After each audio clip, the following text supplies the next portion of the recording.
the lights hit Ray Davies' face, and for a moment the stage became the scene of a rock and roll self-destruction.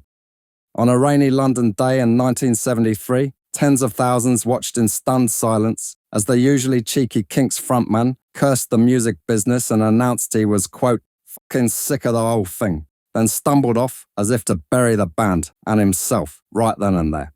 He wanted to end it all, and he almost got his wish.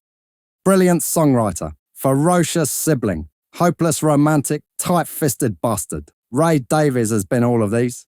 His life is a tale of musical genius forged in chaos, scarred by violence and heartbreak, yet redeemed by the enduring poetry of pop. Welcome to Rock and Roll Mysteries.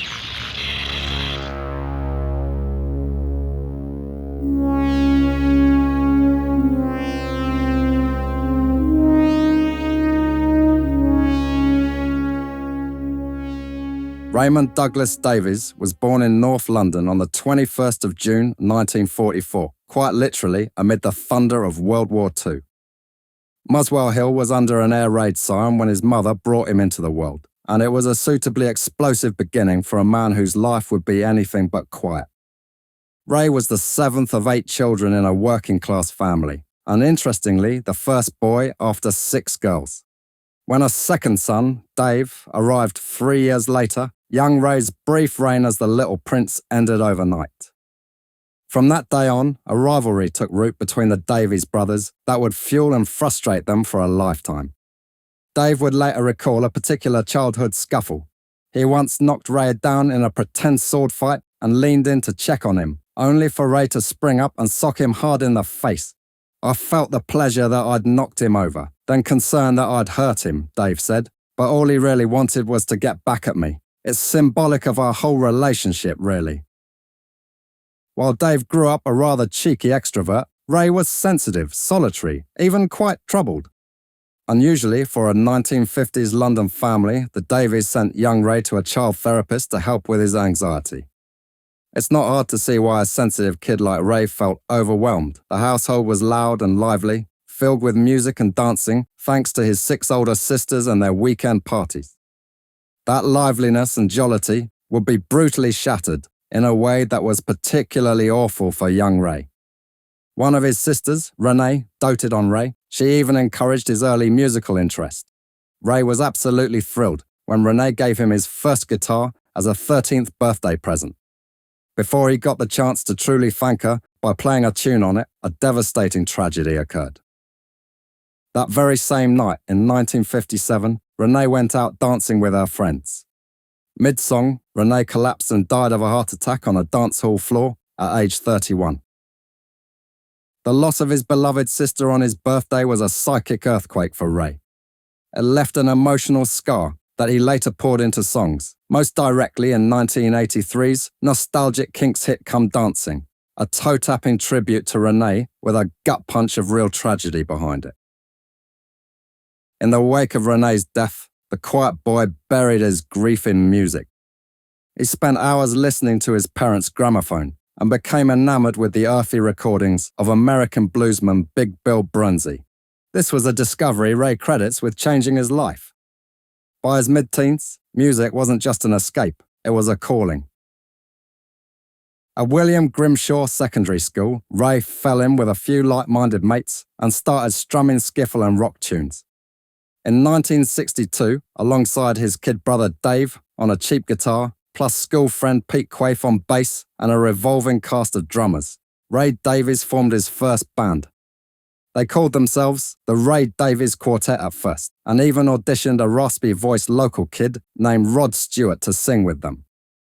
Legend has it Ray brought Stewart around to rehearse, but Stewart's sandpaper vocals were so loud that the boy's mum banned him from the house, which is one of those funny footnotes in rock history. Stewart would of course find his own path to stardom, while Ray's little quartet kept evolving. New names, the Ramrods, the Boll Weevils, the Ravens. New members, drummer Mick Avery solidified the lineup in 1964, and finally a new image. Eventually they hit on a name that stuck, the Kinks. But why the Kinks exactly? The true origin story is murky. One tale says that a friend of the band suggested it due to its slightly subversive nature, one that might catch the eye. However, their manager, former pop singer Larry Page, who signed them up in 1963, actually becoming their third manager following Grenville Collins and Robert Wace, claims to have originated the name. He took one look at the band's provocative outfits and said, "The way you look and the clothes you wear, you ought to be called the Kinks." Ray shifted the blame onto Dave, who was at that time, he recalled, in leather clothes, leather cap, kinky boots, trying to get an identity. What mattered is that the name captured the sharp, rebellious vibe of the scrappy London lads who weren't afraid to be a little outrageous. Now here's a bit of exciting news. I've got a new channel. It's called Society Mysteries, and it's very similar to this one, only it allows me to look at some fascinating figures from outside the music industry. The first couple of videos are already up and it's been a great success. I'm incredibly grateful to all of you who've already checked it out. There's a link on screen now if you want to have a look, and also down in the description. The first episode was on Penelope Tree, the 60s model and muse for everyone from John Lennon to David Bailey, who vanished from the scene to live an even more extraordinary life.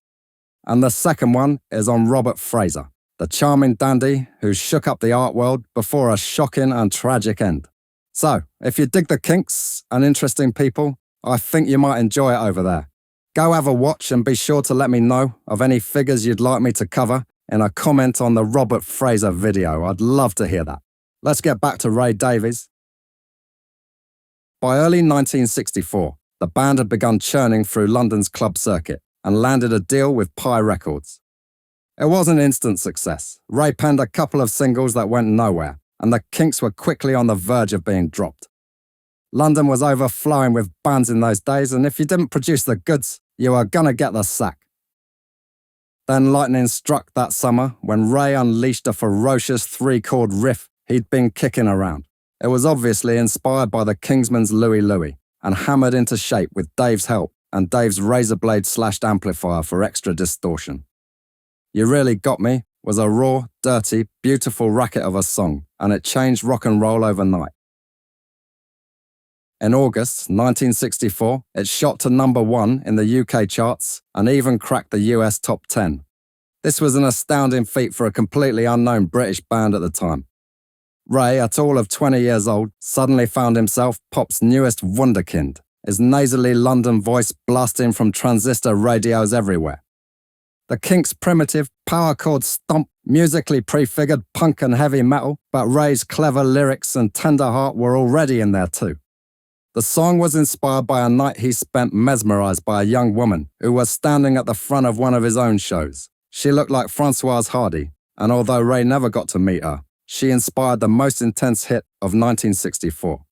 Sometimes you're so overwhelmed by the presence of another person, and you can't put two words together, he said. But You Really Got Me wasn't just a lusty teenage anthem. It was the birth cry of a songwriter who could marry adrenaline to art. When I came up with it, I hadn't been writing songs very long at all, Ray said. It was one of the first 5 I ever came up with. I wanted it to be a jazzy type tune, because that's what I liked at the time. Mind you, the label wasn't having any of it. They'd stated that this song was the Kinks' Last Chance Saloon, and they wanted to play it safe and released a slower alternate version. Ray and Dave fought like dogs to get the version we all know and love released, and finally the label caved. They were certainly vindicated. Success, however, didn't smooth out Ray Davies' eccentric edges. If anything, fame magnified the band's internal chaos. Ray had always been a mercurial character, loving and generous one minute, brooding and mean the next, and now he had power. One trait that soon became notorious was Ray's spectacular stinginess. Money was tight in his upbringing, and he held on to his new earnings with an iron grip. On tour, Ray would hold pub doors open for his bandmates, not out of any chivalry, but so that everyone else would walk in first, and he could be last to the bar, and thereby conveniently avoiding having to buy a round. The Kinks' early road manager learned this the hard way on a bitter winter day when Ray's young wife Rasa implored her husband to dry clean her only winter coat.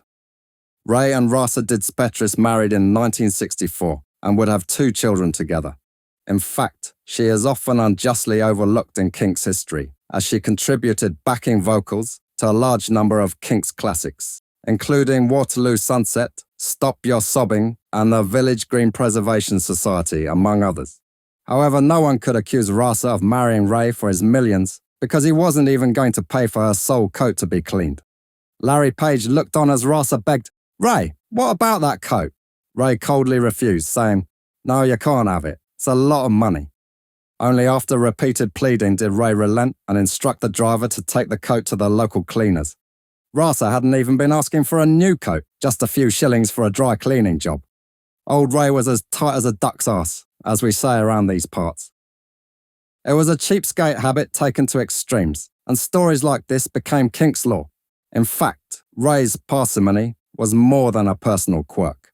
It was one catalyst in the epic infighting that soon came to define the band. The Kinks were four young men under insane pressure, cooped up in vans, cheap hotels, and foreign dressing rooms. Little wonder the tension sometimes exploded into awful and even bloody violence. The Kinks may have been part of the 1960s British invasion, but they were hardly polished Beatles clones. They were tougher, angrier, real people with real loves, and certainly a hefty deal of real hates, as one biographer put it. On stage, that translated into electrifying, ragged performances of Ray's growing catalogue of hits. Off stage, it meant the Kinks left a trail of smashed gear, bruised egos, and flared tempers across the music scene. In hotel halls, pranks and sibling squabbles sometimes drew blood. The most infamous incident came on May 19, 1965, in Cardiff, Wales, when the simmering bad blood between Dave Davies and drummer Mick Avery finally boiled over. During the gig, 18-year-old Dave cursed at Avery and kicked over his drum set. He said, "You're a useless cunt, and your drums would sound better if you played them with your cock." You couldn't accuse him of failing to express his feelings clearly, that much is true.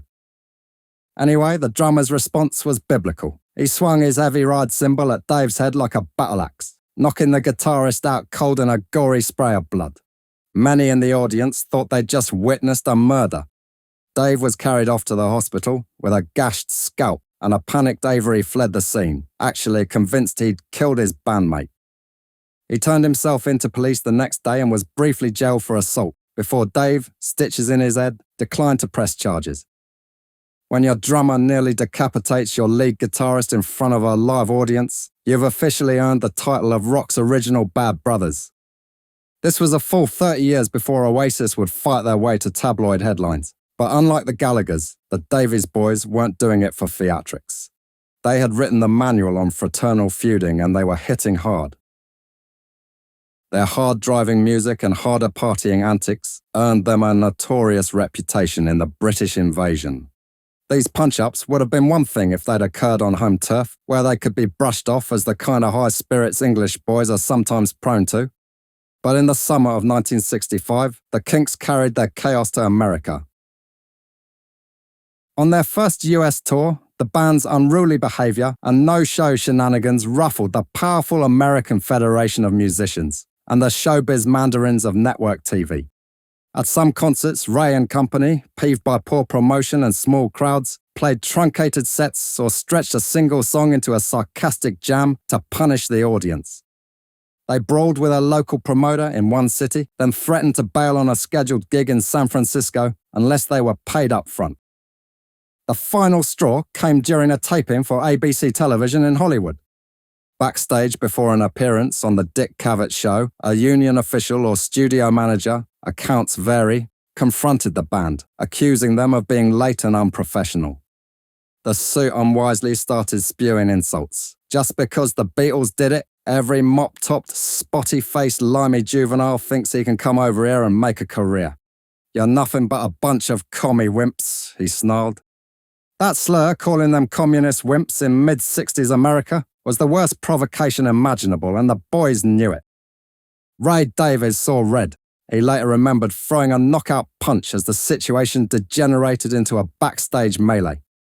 The enraged American official vowed revenge, shouting that once he filed his report, quote, "You'll never work in the USA again, you limey bastard." He was right. Ray had won the battle, but the hotshot won the war. From 1965 until 1969, During rock's peak explosion, one of the world's best bands was locked out of its most important market. Ray Davies was furious and heartsick. That ridiculous band took away the best years of the Kinks' career when the original band was at its peak, he vented. He pointed out that by the time they returned in 1969, quote, the Woodstock generation had arrived and the Kinks were almost forgotten. Indeed, 4 years in the cultural deep freeze meant the Kinks missed the entire American summer of love. While the Beatles and Stones conquered the States from studio and stage, the Kinks licked their wounds back in London, their commercial momentum crippled. Yet paradoxically, that enforced isolation might have been the making of Ray Davies as an artist. Unable to tour the USA, Ray turned his focus inward, to England's own stories and his own peculiarly British muse. In 1966, he scored a satirical smash with Dedicated Follower of Fashion, lightly skewering the peacock mods of Carnaby Street with wit and a music hall bounce. That same year, the Kinks topped the charts again in Britain with Sunny Afternoon, a sly sing-along about a fallen English playboy that doubled as Ray's jab at high taxes on the rich. Ray was developing a distinctive songwriting voice, wry, observational, steeped in English nostalgia and social critique. The noisy riff rock of their early hits gave way to a remarkable run of Baroque pop masterpieces, each one slicing up the notion of Englishness as they sat quietly watching their empire slip forever under the waves. In 1967, as his pals in the Beatles were tripping through Sgt. Pepper, Ray wrote Waterloo Sunset, a gorgeous, achingly wistful ode to two lovers meeting by the River Thames at dusk. It remains his signature song, and one of the most beautiful British ballads of all time. Somewhat fittingly, decades later in 2012, Ray, his voice weathered but game, would stand before a global audience at the London Olympics closing ceremony and croon Waterloo Sunset as a gentle hush fell over 80,000 people, a moment of pure grace from the old master, back in the spotlight. In 1968, Ray and the Kinks released The Kinks Are the Village Green Preservation Society, a nostalgic concept album celebrating pastoral English life and old-fashioned values amidst the swinging 60s. It flopped commercially at the time, but has since become a cult classic and proof that Ray's vision was simply ahead of the curve. He followed it with Arthur, or The Decline and Fall of the British Empire, in 1969, an ambitious rock opera sparked by his sister's emigration to Australia. Ray's Britain was one of dusty pubs, village greens, steam trains, and foggy sunsets, rendered in delicate melodies, and it was utterly, marvellously out of step with the psychedelia and hard rock then in vogue. By 1970, however, the Kinks found themselves back on the radio with a song that showed Ray could still tap into the zeitgeist when he wanted.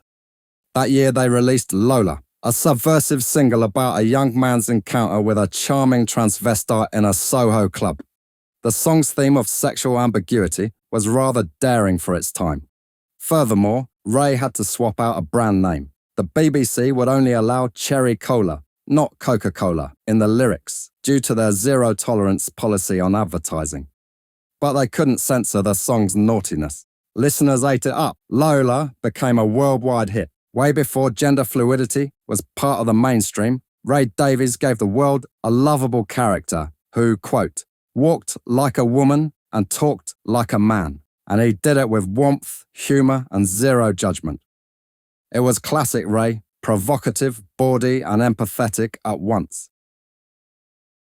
However, unbeknownst to many fans, Ray's open-minded perspective came from a personal place. He himself was never one to label his desires. In fact, in that same era, he casually revealed an attraction to men. In a 1973 interview, conducted for Andy Warhol's magazine Interview, a fascinating rag sometimes called the crystal ball of pop, Ray was asked about his ideal woman, and he shot back, "Why don't you ask me what sort of men I like?" When pressed if he liked men too, Ray admitted his celebrity dream date would be macho film star Charlton Heston. He would later even tell his second wife, Yvonne Gunner, that, quote, if it weren't for her, he'd be queer. He was quite openly saying that had life been different, he might have identified as bisexual. It was an extraordinarily frank confession, in an era when such things were rarely discussed and were still considered edgy and subversive by mainstream society. As the 1970s dawned, Ray Davies had established himself as one of rock's most singular voices, a kind of pop poet laureate of English life and an innovator unafraid to zig while others zagged. But his personal life was increasingly turbulent. The Kinks, despite their artistic strides, struggled to regain the superstar status that had slipped during the US ban. Ray's home life, too, was under strain. As I mentioned, back in 1964, at the height of kink mania, he had married Rasa Didspetris, a Lithuanian-English beauty who'd been a schoolgirl fan at their early shows. He and Rasa had 2 daughters, Louisa and Victoria. But being married to an eccentric rock star was never easy. Ray could be loving but also controlling and, as noted, notoriously tight with a penny. By the early 70s, as Ray poured his creative energy into ever more elaborate projects, he was also growing more erratic under the pressures of fame, fatherhood and endless touring.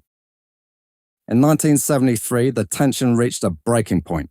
The Kinks had shifted to RCA Records, and Ray had grand ambitions to fuse rock with theatrical storytelling. He wrote a pair of concept albums, Preservation Act 1 and 2, and even took to staging rock theatre hybrid concerts with costume changes and spoken interludes. Critics were nonplussed, fans were dwindling. Ray drove himself to exhaustion, holding the band together and willing these unwieldy productions to life. As his focus wavered, so did his marriage. That summer, Rasa left him, walking out and taking their children, reportedly on Ray's 29th birthday, compounding the misery on yet another very unhappy birthday. Ray was devastated. He spiraled into a deep depression, compounded by fatigue, substance use, mostly prescription sedatives, and the gnawing fear that his band's best days were over. All the while, the Kinks kept gigging because they had contracts to fulfill, including a high-profile outdoor festival at London's White City Stadium on July 15, 1973. It was a gloomy, drizzling Sunday in London, and the atmosphere at White City mirrored Ray's mood. Leaden skies, a sense of an era winding down. The Kinks were slotted midday on a bill they once would have headlined. Backstage, Ray Davies seemed unhinged, pacing, muttering, visibly distressed. Unbeknownst to his bandmates, he had gulped down a large quantity of Valium and other pills before the show, a chemical cocktail mixing dangerously with his despair. When Ray walked on stage that afternoon, it was as a man who genuinely believed this was the last performance of his life. About 4 songs into the set, Ray snapped. He stepped to the mic, eyes wild, and unleashed years of frustration in one outburst. "I'm fucking sick of the whole thing. I'm sick up to here with it," he shouted bitterly, stunning the crowd. The band faltered to a stop. Dave and the others looked on in shock as Ray then turned to his younger brother on stage, gently kissed Dave on the cheek and addressed the audience in a strangled voice. "I just want to say goodbye and thank you for all you've done." It was almost a suicide note set to music. Ray then stormed off, declaring the Kinks dead. In fact, Ray attempted to make this announcement over the PA. "This is the final concert by the Kinks. The Kinks are dead. I am dead." But in a stroke of dark comedy, the sound system cut out and most of the audience didn't even hear it. The band, crew and fans were left bewildered. Was this an elaborate stunt, an ironic act, or something more sinister? It was, quite interestingly, just 12 days after David Bowie had notoriously killed off Ziggy Stardust, live on stage at the Hammersmith Odeon. While there's a ring of similarity that might have confused the audience temporarily, in truth, they couldn't have been more different. Bowie was at the peak of his powers and going through an apotheosis, one which was carefully staged as a lightning strike on the history of rock. Ray was throwing in the towel, dangerously depressed, and alone in the act. Backstage, Ray was trembling with emotion and a fistful of tranquilizers in his bloodstream. Hours later, back at his home, the truth emerged. Ray grew incoherent and then eerily calm, at which point his horrified girlfriend realized he had emptied a bottle of pills. Ray then collapsed, his lips turning blue. The Kinks road manager frantically drove him through the rainy London streets to Whittington Hospital. Ray was fading in and out of consciousness, but as they hauled him into emergency, he summoned one last bit of gallows humour. "I'm Ray Davies and I'm dying," he announced to the nurses, a declaration both true and absurd. One nurse reportedly asked the barely conscious rock star for an autograph on the spot. In the next instant, Ray collapsed for good and was rushed into a treatment room where doctors pumped his stomach to purge the drugs. His life hung in the balance, but miraculously, Ray Davies survived his dark date with destiny. In the aftermath, with the grim gravity of what happened sinking in, Ray had to confront the depths of his depression. He later admitted that his onstage breakdown was a genuine suicide attempt, the final act of a man who felt utterly trapped and hopeless. He revealed that a doctor had given him pills to take, quote, when feeling a bit down, and on that day, he was feeling down every 10 seconds, so I just kept taking them. It's a chilling insight into his mindset. He was dosing himself into oblivion 1 minute at a time. Ray would reflect the years later that this near-death low point became the start of his climb back up. Having literally hit rock bottom and lived, Ray emerged from the episode fragile but determined. Rasa never returned to him, but the bond with his brother Dave was oddly fortified by the scare. The Davies boys closed ranks and decided to carry on with the band. After hospital recovery and some much-needed rest, Ray rejoined the Kinks and soldiered forward. Against all odds, the Kinks did not die in 1973. They would ride again, with Ray leading the charge for another 2 decades of music. True to his survivor spirit, Ray Davies turned his breakdown into a new beginning. By the mid-1970s, he had recalibrated the Kinks' sound and image for a second act.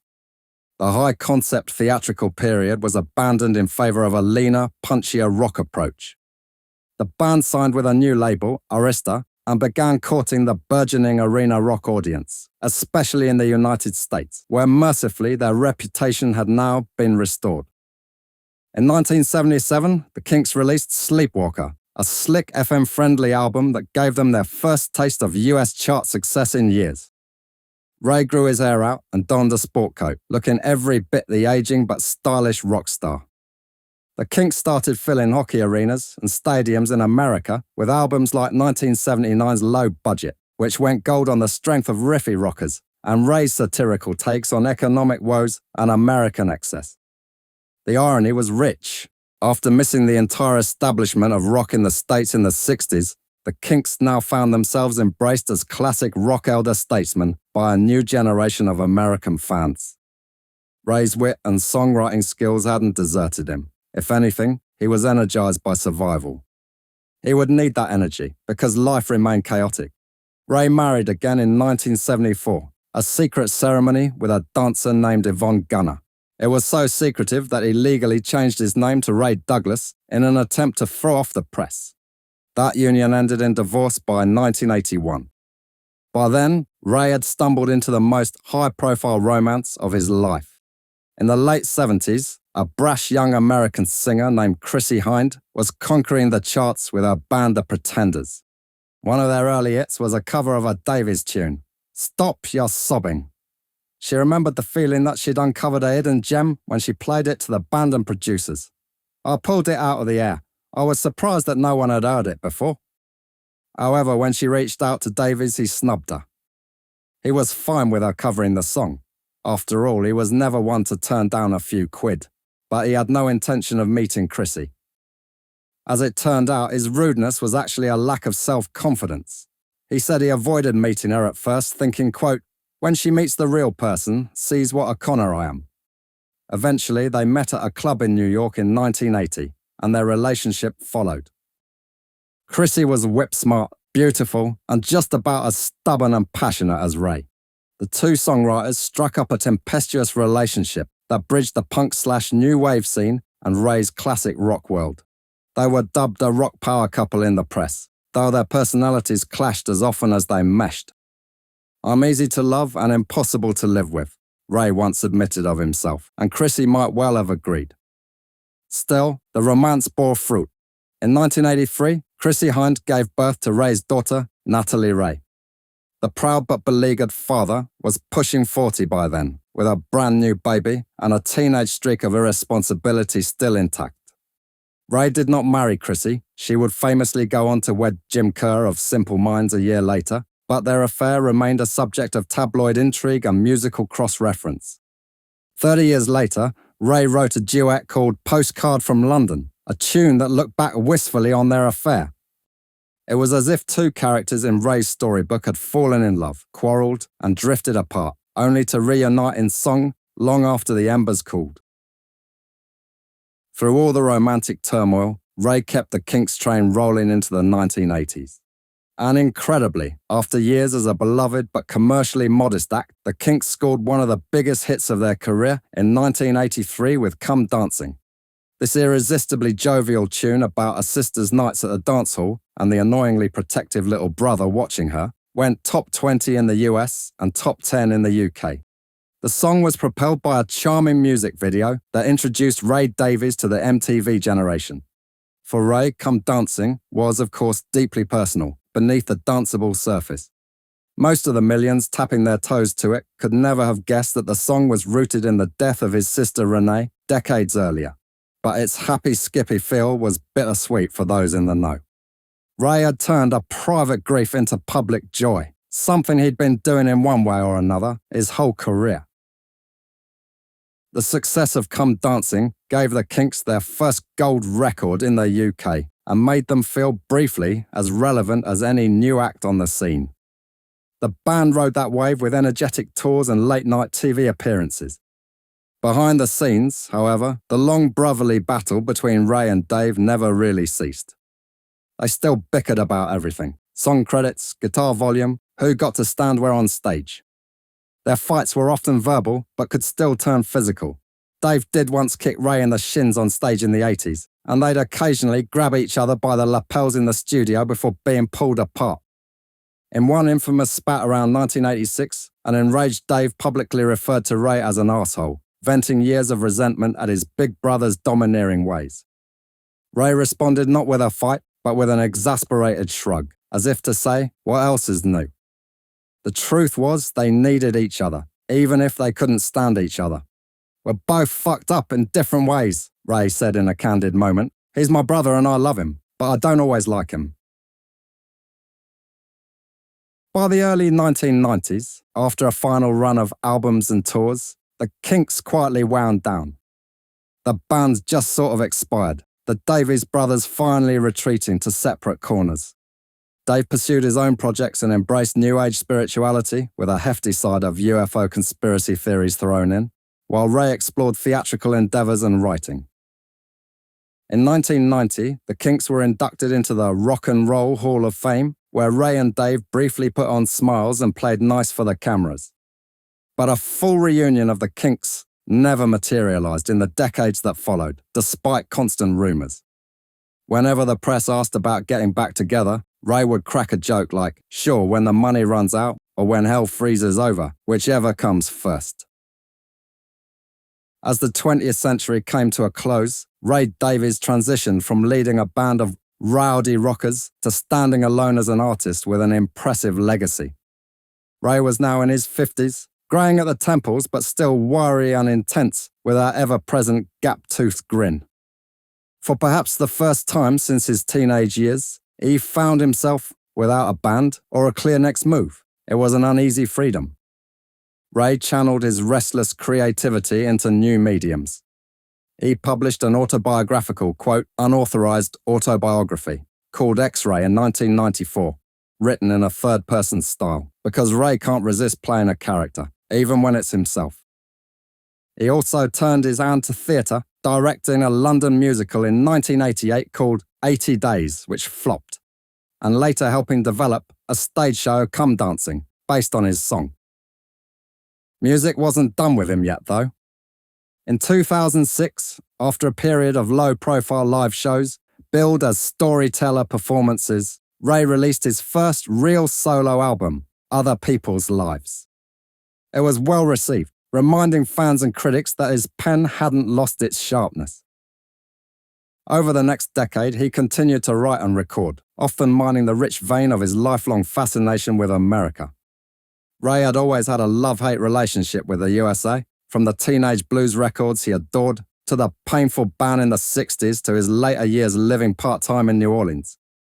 He distilled these feelings in a memoir, Americana, published in 2013, which he then expanded into two rootsy solo albums, Americana and Our Country, in 2017 to 2018.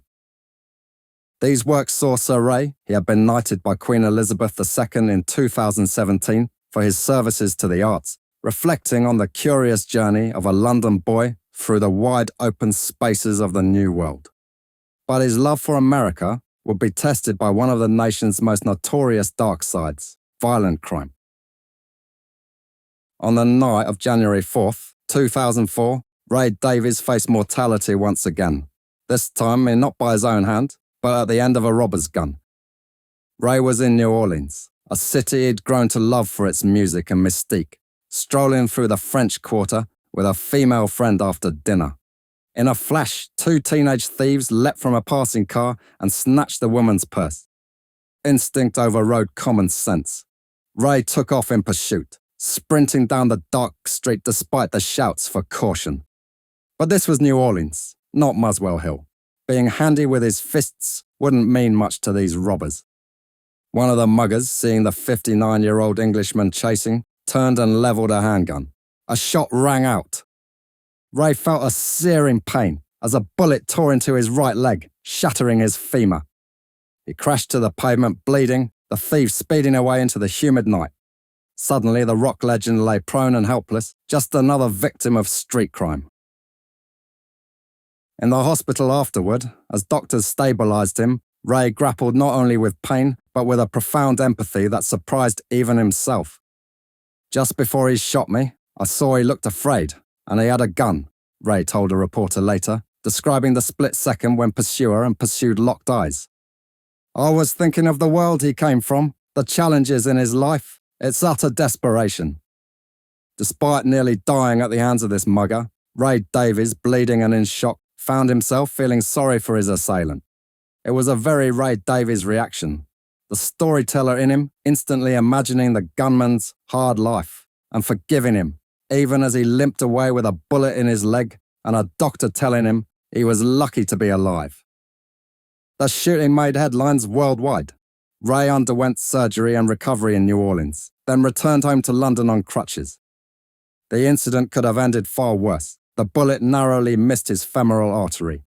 As it happened, the mugger was caught, but in a twist worthy of a Kinks song, the charges were dropped after Ray declined to fly back to Louisiana to testify in court. He preferred to leave it be, chalking it up as a strange chapter in a strange life, although the next person mugged by this individual might have struggled to see the nobility of this gesture quite so clearly. Ray even refused to harbour open bitterness. It's a difficult thing to talk about, he admitted, the trauma still fresh, a decade later.